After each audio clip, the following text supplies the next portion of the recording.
Hello दोस्तों। तो आज हम लोग सीटेट 2021 का प्रीवियस ईयर पेपर जिसका भाग 2 गणित को सॉल्व करेंगे। तो क्वेश्चन नंबर 31 से लेके जितने भी आपके 15 क्वेश्चन दिए गए हैं अर्थमेटिक के, वो वीडियो में सर बताएंगे आगे। और बाकी पैडागॉजी के जो क्वेश्चन हैं वो आप अभी देख लेते हैं। पैडागॉजी के क्वेश्चन जो हैं वो कहाँ से स्टार्ट हैं? 42, क्वेश्चन नंबर 42 से स्टार्ट हैं। तो 42 क्वेश्चन पढ़ेंगे। गणित के शिक्षण अधिगम संदर्भ में निम्नलिखित में से कौन सी प्रक्रिया वांछनीय है? तो पहला ऑप्शन है भ्रांति को रोकने के लिए मुक्त उत्तर वाले यानी कि ओपन एंडेड प्रश्नों से बचना चाहिए। दूसरा ऑप्शन है संकल्पनाओं की अंतर्दर्शी समझ को प्रोत्साहित करना चाहिए। एंड थर्ड ऑप्शन है खुली पुस्तक परीक्षा से बचना चाहिए। एंड फोर्थ ऑप्शन है हमारा विद्यार्थियों को बताना चाहिए कि प्रश्नों को हल करने के लिए निर्धारित कदमों का अनुकरण करें। इसका राइट आंसर क्या हो जाएगा? इसका राइट आंसर हो जाएगा ऑप्शन नंबर सेकंड, संकल्पनाओं की अंतर्दर्शी समझ को प्रोत्साहित करना चाहिए। अगला क्वेश्चन देखेंगे। अगला क्वेश्चन है हमारा गणित के कक्षा कक्ष में अध्यापक ने निम्नलिखित कुछ प्रश्न प्रस्तुत किए। ऑप्शन नंबर ए क्या कहता है? उस आयत का क्या क्षेत्रफल है जिसकी एक भुजा 5 सेंटीमीटर और परिमाप 30 सेंटीमीटर है? उन संख्याओं का समुच्चय ज्ञात कीजिए जिनका मध्यांक 4 है। सी कहता है 0 से 8 के मध्य सभी अभाज्य संख्याओं की सूची बनाइए। एंड डी कहता है आयतों के बारे में आपको जो भी गणितीय जानकारी है मुझे बताइए। इसके ऑप्शन दिए हुए हैं चारों, तो इसका आंसर कौन सा सही हो जाएगा? ऑप्शन नंबर 4 इसका आंसर सही हो जाएगा। ए व सी बंद सिरे वाले प्रश्न हैं और बी व डी मुक्त सिरे वाले प्रश्न हैं। यही आपका राइट आंसर हो जाएगा। अगला क्वेश्चन देखेंगे। अगला क्वेश्चन है हमारा क्वेश्चन नंबर 44। गणित के शिक्षण अधिगम पर निम्नलिखित में से किसका प्रभाव होने की संभावना न्यूनतम है? तो ऑप्शन नंबर फर्स्ट कह रहा है प्रतिपुष्टि की गुणवत्ता में वृद्धि। ऑप्शन नंबर सेकंड है मूल्यांकन के परिणामों के प्रयोग से शिक्षण में परिवर्तन करना। एंड ऑप्शन नंबर थर्ड है मूल्यांकन के कारण छात्रों के आत्मविश्वास पर प्रभाव पड़ने के तरीकों की जानकारी होना। इसका ऑप्शन नंबर 4 है छात्रों के गलत उत्तरों के पूरे हल देना। तो न्यूनतम पूछी गई है, कौन सी संभावना न्यूनतम है? तो ऑप्शन नंबर 4 हमारा इसकी संभावना न्यूनतम हो जाएगी। ऑप्शन नंबर 4 हमारा राइट आंसर हो जाएगा।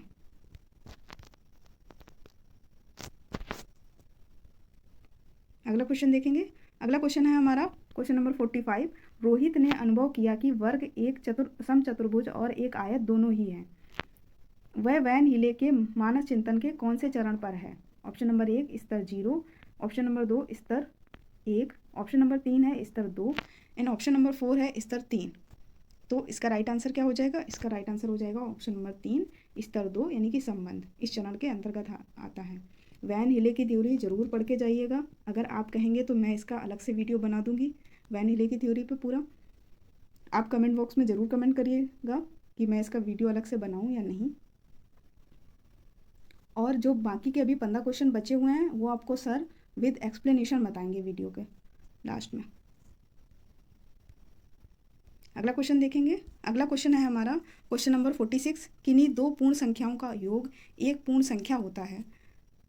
पूर्ण संख्याओं के इस गुण को इस प्रकार उल्लेखित किया जाता है। किस प्रकार उल्लेखित किया जाता है? ऑप्शन नंबर फर्स्ट संवरक गुण, ऑप्शन नंबर सेकंड क्रम विनिमय गुण, ऑप्शन नंबर थर्ड है सहचर्य गुण, ऑप्शन नंबर 4 है वितरण गुण। तो इसका राइट आंसर क्या हो जाएगा हमारा? इसका राइट आंसर हो जाएगा ऑप्शन नंबर फर्स्ट संवरक गुण। अगला क्वेश्चन देखेंगे। अगला क्वेश्चन है हमारा गणित के शिक्षण अधिगम के विषय में निम्नलिखित में से कौन सा कथन सत्य नहीं है? तो नहीं है पूछा गया है, यानी कि असत्य कौन सा कथन है? ऑप्शन नंबर फर्स्ट कहता है गणितीय अधिगम एक सामाजिक प्रक्रिया है जिसमें संवाद सम्मिलित है। ऑप्शन नंबर सेकंड कहता है गणितीय ज्ञान की संरचना में संस्कृति और संदर्भों की कोई भूमिका नहीं। ऑप्शन नंबर थर्ड है हमारा नमूनों के अवलोकन और सामान्यीकरण से प्राथमिक कक्षा के विद्यार्थियों में गणितीय ज्ञान का सृजन किया जा सकता है। एंड ऑप्शन नंबर 4 कहता है गणितीय ज्ञान के सृजन में तर्क और वार्ता की एक महत्वपूर्ण भूमिका है। तो इसका राइट आंसर क्या हो जाएगा? नहीं पूछा गया है तो हमारा ऑप्शन नंबर सेकंड जो होगा वो नहीं होगा। ऑप्शन नंबर सेकंड हमारा राइट आंसर हो जाएगा। अगला क्वेश्चन देखते हैं। अगला क्वेश्चन हमारा क्वेश्चन नंबर 48। प्राथमिक स्तर पर संख्याओं को पढ़ाने के लिए निम्नलिखित में से कौन से कथन सत्य हैं? संख्याओं की अंतर्दर्शी समझ को प्रोत्साहित किया जाना चाहिए। संख्याओं को लिखना अनुक्रम में पढ़ाना चाहिए। ऑप्शन नंबर थर्ड है गणना से पहले संख्याओं को संख्यांक रूप में लिखना सिखाना चाहिए। एंड ऑप्शन नंबर 4 है हमारा संख्याओं में अनुक्रम असंगति को प्रोत्साहित करना चाहिए। तो इसमें कौन सा राइट सत्य पूछा गया है, तो कौन से राइट आंसर हो जाएंगे हमारे? ऑप्शन नंबर थर्ड, ए और डी, ये दोनों सत्य हो जाएंगे, यानी कि ये हमारा राइट आंसर हो जाएगा। क्वेश्चन नंबर 49 देखते हैं। क्वेश्चन नंबर 49 है हमारा, प्राथमिक स्तर पर गणित पढ़ाने के लिए निम्नलिखित में से कौन सा पहलू अत्यंत महत्वपूर्ण है? ऑप्शन नंबर फर्स्ट है हमारा, गणित को बच्चों के जीवन के अनुभवों का भाग बनाना। ऑप्शन नंबर सेकेंड है, परिकलन में परिशुद्धता विकसित करना। ऑप्शन नंबर थर्ड है, उच्चतर पढ़ाई और रोजगार के लिए तैयार करना।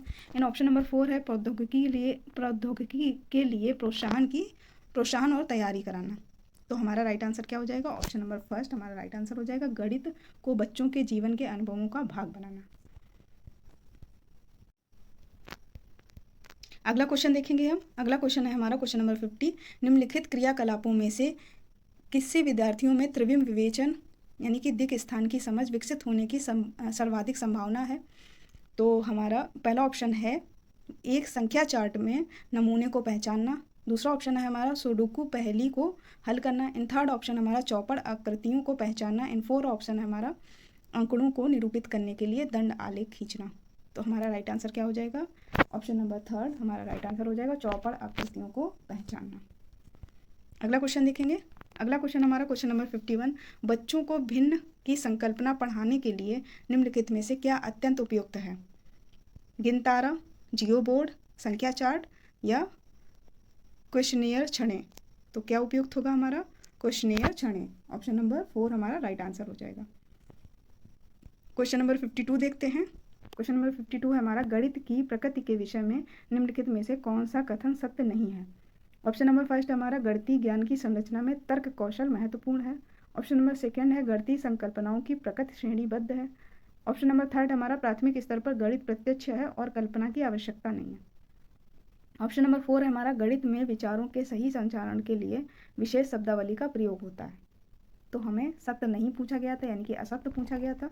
तो हमारा राइट आंसर क्या हो जाएगा? ऑप्शन नंबर थर्ड हमारा राइट आंसर हो जाएगा, प्राथमिक स्तर पर गणित प्रत्यक्ष है और कल्पना की आवश्यकता नहीं है। ये हमारा राइट हो जाएगा। अगला क्वेश्चन देखेंगे। अगला क्वेश्चन है हमारा क्वेश्चन नंबर 53, निम्नलिखित कथनों में से किसमें संख्या 3 का प्रयोग क्रम सूचक भाव में हुआ है? ऑप्शन नंबर फर्स्ट है हमारा, मैं इस इमारत की तीसरी मंजिल पर रहता हूँ। ऑप्शन नंबर सेकंड है, इस घर में 3 कमरे हैं। एंड ऑप्शन नंबर थर्ड है, प्रत्येक समूह में 3 टीम सदस्य हैं। एंड ऑप्शन नंबर फोर्थ है हमारा, इस डिब्बे में 3 पेंसिलों के कई समूह हैं। तो हमारा राइट आंसर क्या हो जाएगा? हमारा राइट आंसर हो जाएगा ऑप्शन नंबर फर्स्ट, मैं इस इमारत की तीसरी मंजिल पर रहता हूँ। इसमें ही दिया गया है हमारा, क्रम सूचक पूछा गया था ना, क्रम सूचक भाव इसी में ही आ रहा है, तीसरी मंजिल पर रहता हूँ। अगला क्वेश्चन देखेंगे हम। अगला क्वेश्चन हमारा क्वेश्चन नंबर 54, शुद्ध कथन को पहचानिए। ऑप्शन नंबर फर्स्ट है हमारा, यदि 2 आकृतियों का क्षेत्रफल समान है तो उनका परिमाप समान होगा। ऑप्शन नंबर सेकंड है, यदि 2 आकृतियों का परिमाप समान है तो उनका क्षेत्रफल समान होगा। ऑप्शन नंबर थर्ड है, परिमाप और क्षेत्रफल का मात्रक समान होता है। एंड ऑप्शन नंबर 4 है हमारा, किसी आकृति का आकार उसके परिमाप का निर्धारण करता है। तो इसका राइट आंसर क्या हो जाएगा? हमारा राइट आंसर हो जाएगा ऑप्शन नंबर 4, शुद्ध पूछा गया था तो यही शुद्ध है हमारा, ऑप्शन नंबर 4। अगला क्वेश्चन है हमारा क्वेश्चन नंबर 55, गणितीय पाठ्यक्रम के संबंध में शुद्ध कथन को पहचानिए। ऑप्शन नंबर फर्स्ट है, बीजगणितीय विचारों की नींव प्राथमिक स्तर पर डाली जा सकती है। ऑप्शन नंबर सेकंड है, भिन्नों की संकल्पना का परिचय केवल उच्च प्राथमिक स्तर पर देना चाहिए।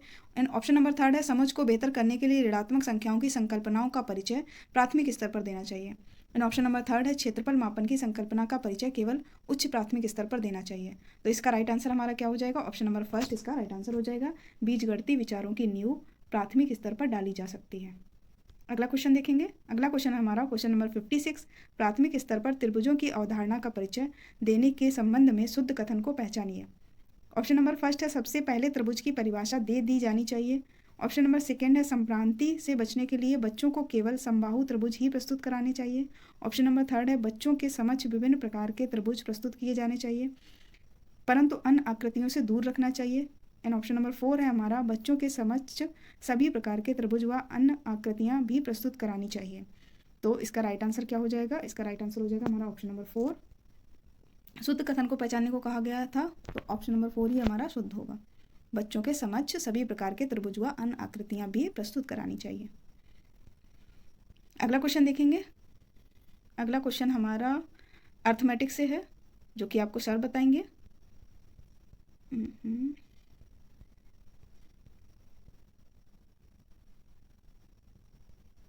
बाकी सारे क्वेश्चन अर्थमेटिक के हैं, जो कि आपको सर डिस्कस करेंगे। तो वीडियो को अंत तक देखिए और प्लीज़ चैनल को ज़रूर सब्सक्राइब करिए। अगर आपको वीडियो पसंद आए तो लाइक करिए एंड शेयर करिए। ये क्वेश्चन छूट गया था हमारा, क्वेश्चन नंबर 41। निम्नलिखित तालिका मारिया और शहनाज द्वारा 100 में से प्राप्त 5 विषयों के अंक दर्शाती है। तो इधर मारिया के अंक दिए गए हैं, इधर शहनाज के अंक दिए गए हैं। किसमें किसमें? अंग्रेजी, गणित, सामाजिक विज्ञान और हिंदी और विज्ञान में दिए गए हैं। तो कह रहा है ऊपर दी गई तालिका के आधार पर निम्नलिखित में से सही कथन को पहचानिए। तो ऑप्शन नंबर फर्स्ट है, भाषाओं को छोड़कर मारिया ने शहनाज से प्रत्येक विषय में अधिक अंक प्राप्त किए।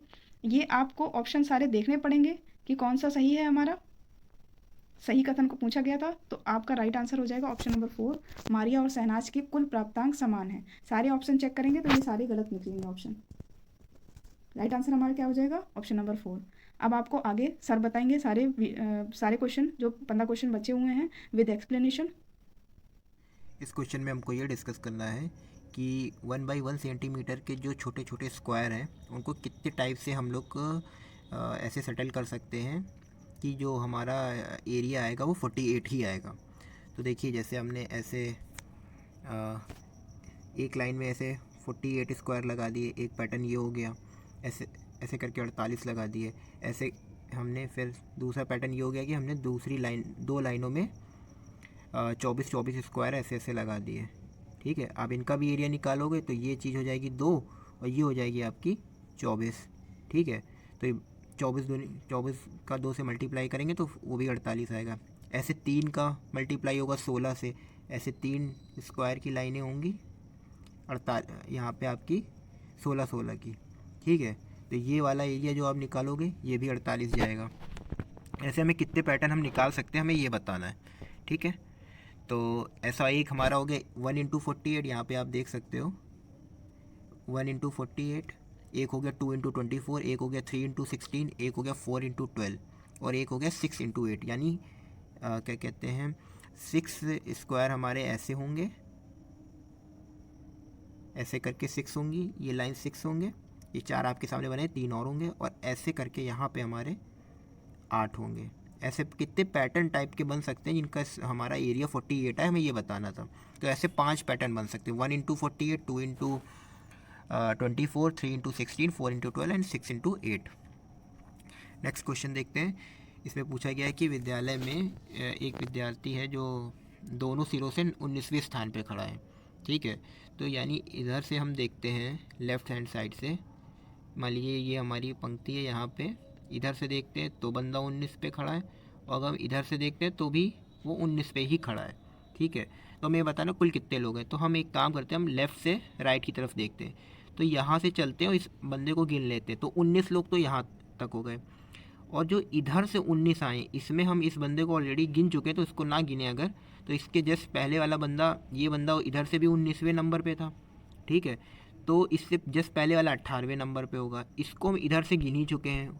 ठीक है, इसको हम इधर से गिन ही चुके हैं। तो 19 + 18 अगर आप करोगे तो 18 दूनी 36, 1 37, ये आपका आंसर हो जाएगा 37। नेक्स्ट क्वेश्चन पे आते हैं। अस्मिता विद्यालय में मीटिंग में 8:30 से 15 मिनट पहले पहुंचती है, यानी वो 8:15 पे पहुंच जाती है।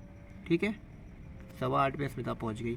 इसके बाद वो अपनी सहकर्मी से आधा घंटा पहले पहुंचती है, यानी जो उसकी सहकर्मी थी वो आधा घंटे बाद पहुंची, यानी वो 8:45 पे पहुंची है।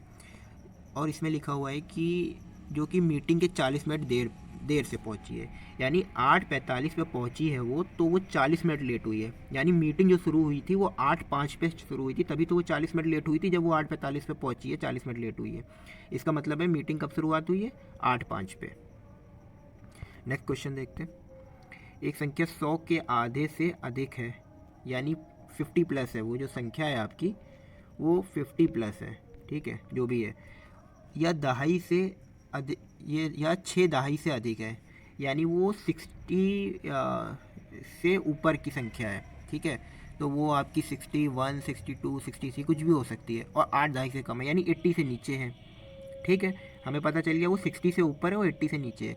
उसके बाद लिखा हुआ है इसके अंकों का योग 9 है, अंकों का योग 9 है। ठीक है, अब हमें क्या करना है कि अपने ऑप्शन एलिमिनेट करने हैं। तो 60 प्लस और 80 से कम वाली संख्याओं को लेना है, तो यानी हमारा थर्ड ऑप्शन और फोर्थ ऑप्शन तो हट ही गया। हमारे पास दो ऑप्शन बचे 72 एंड 63। इसमें ये पूछा गया इसके अंकों का योग 9 है, तो 7 2 9 भी होता है, 6 3 9 भी होता है। इसके अंकों का योग 9 है। इसके दहाई का अंक, ये यहाँ पे दोनों फर्स्ट एंड सेकंड ऑप्शन दोनों ही सही बैठ रहे हैं, अंकों का योग 9 बैठ रहा है। इसका दहाई का अंक इकाई के अंक का 2 गुना है। दहाई का जो अंक है हमारा 72 में 7 है, वो इकाई का 2 गुना नहीं है। और 63 में जो सेकंड ऑप्शन है उसमें जो इकाई का अंक है हमारा 3, उसका दुगना करेंगे तो दहाई का अंक आ जाएगा, यानी हमारा सही आंसर 63 हो जाएगा। नेक्स्ट क्वेश्चन देखते हैं। विभिन्न स्टेशनरी वस्तुओं की दरें नीचे दी गई हैं, ये हमें कुछ रेट दिए गए हैं। इसमें हमें ये बोला गया है कि इसने सोहेल ने ये चीज़ें खरीदी हैं। क्या क्या खरीदा सोहेल ने? एक पैकेट क्रेयॉन खरीदा है। क्रेयॉन कितने का है हमारा? 15 रुपये 50 पैसे। हमने 15 रुपये 50 पैसे यहाँ पे ये इसको देखिएगा आप, 15 रुपये 50 पैसे हमने क्या कहते हैं वो कर लिया, नोट कर लिया। इसके बाद उसने क्या ख़रीदा है? एक स्केच पेन ख़रीदा है। हमारा स्केच पेन कितने का है?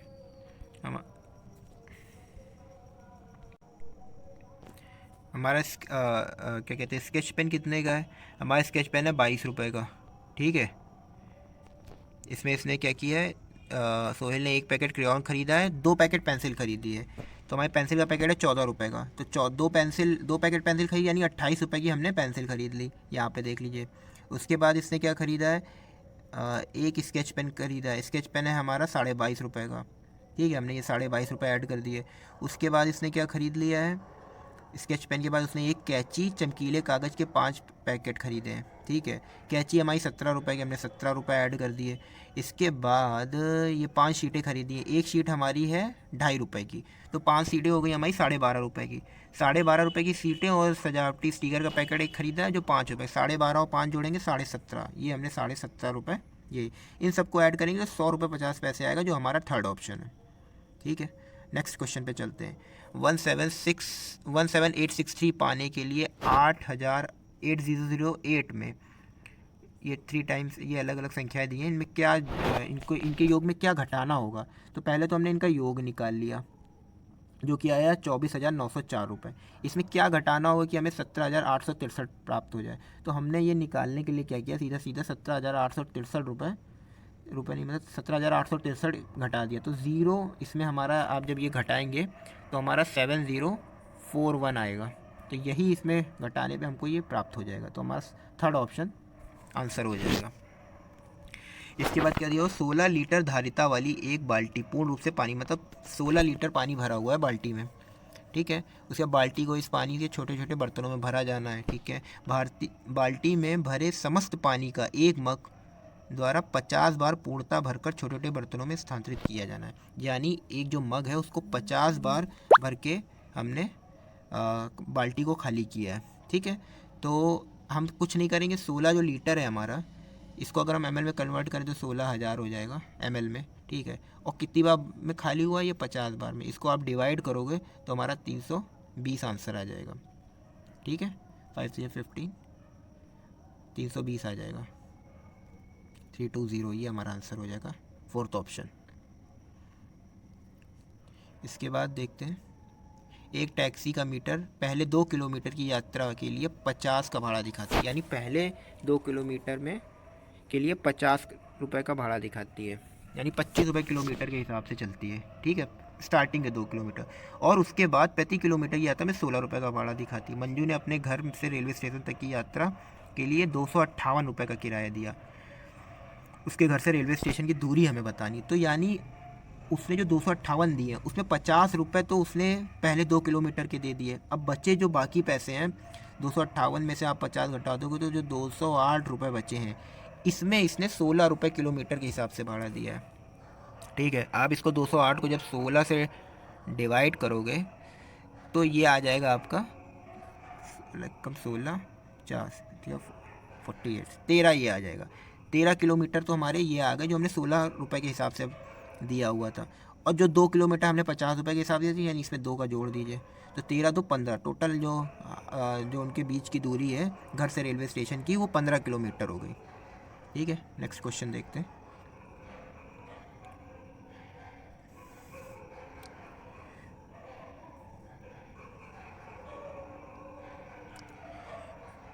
एक विभाजक के प्रश्न में भाजक भागफल का 5 गुना है। आप ऐसे देखो, ए बी सी डी और शेषफल आया हमारा ई। ठीक है, अब इसमें हमको क्या करना है कि जो भाजक है वो भागफल का 5 गुना है, यानी जो ए है, जो हमारा ए है वो 5c के बराबर है। ठीक है, और जो क्या कहते हैं, भागफल का 5 गुना और शेषफल का दुगना है, यानी ए जो है वो 2e के बराबर है।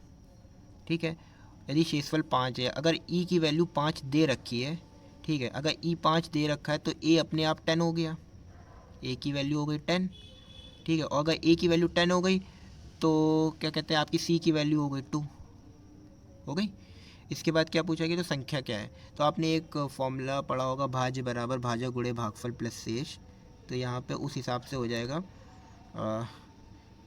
b बराबर, क्लियर कर लेते हैं, b बराबर भाज्य बराबर, यहाँ पे छोटा सा लिख देते हैं,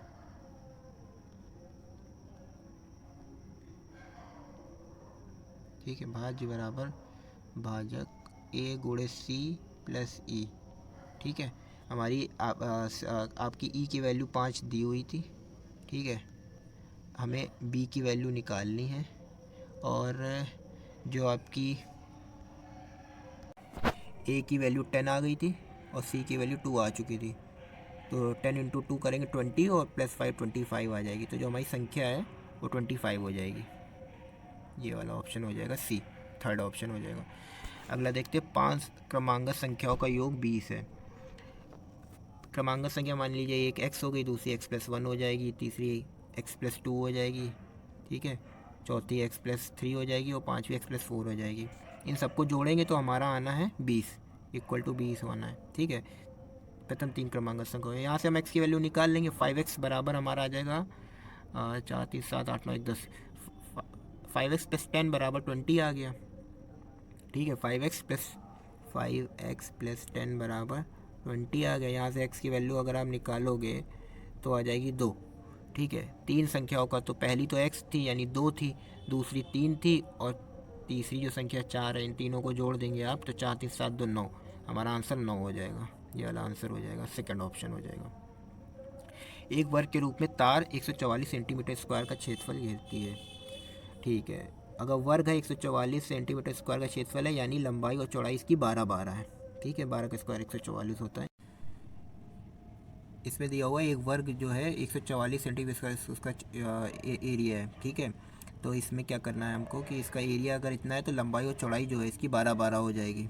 ठीक है, ये 12 हो गया, ये 12 हो गया, क्योंकि 12 का स्क्वायर 144 होता है। यदि इस तार को एक आयत के रूप में, यानी इसको इस शेप में कर दिया हमने, इसकी लंबाई 16 है। अब हमें ये पता है कि एक साइड तो 16 है, तो कितना क्षेत्रफल होगा। अगर हम इसका इस वाले वर्ग का हम परिमाप निकालें तो ये हो गया 48, 12 12 12 4 बार जोड़ेंगे, 4 इंटू 12 करेंगे, 48 आ जाएगा। ठीक है, तो इसका भी परिमाप तो सेम ही होना है, तार उतना ही है क्योंकि, तो अगर हम परिमाप निकालते हैं इसका तो 16 16, ये चीज़ तो हमें पता ही है, एक्स ये है, एक्स ये है। ठीक है, तो 16 16 32 प्लस 2x जो है हमारा 48 आएगा। ठीक है, तो हमने यहाँ से x की वैल्यू निकालेंगे, अगर 48 में से 32 घटाएंगे तो आपका आएगा x की वैल्यू जो आएगी आपकी x की वैल्यू जो है आपकी वो 8 आ जाएगी। ठीक है, अब हमें क्या बताना है कि एरिया बताना है, तो 16 गुणे 8 जो होगा 16x जो है हमारा एरिया होगा। 16 गुणे 8 आप कर लेना मल्टीप्लाई करके, ये आपका 128 आ जाएगा। थर्ड ऑप्शन हमारा राइट आंसर हो जाएगा। आखिरी है कि इसमें हमें इसमें कौन सी भिन्न जो है सबसे बड़ी है, पहली कौन सी दो भिन्न हैं जो बड़ी हैं।